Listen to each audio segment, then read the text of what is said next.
চাঁদপুর জেলার শাহরাস্তি উপজেলার সবচেয়ে জনপ্রিয় দর্শনীয় স্থান হচ্ছে শাহরাস্তি ওয়াকওয়ে। গন্তব্যপুর নামক স্থানে ডাকাতিয়া নদীর পাড় দিয়ে এই ওয়াকওয়েটা নির্মাণ করা হয়েছে।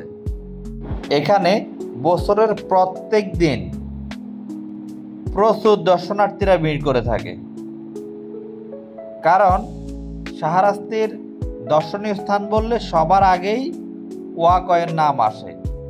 এখানে নদী, ফসলের মাঠ এবং নদীতে ভ্রমণ সব কিছুর সমন্বয় হওয়ার কারণে এটা খুবই জনপ্রিয়।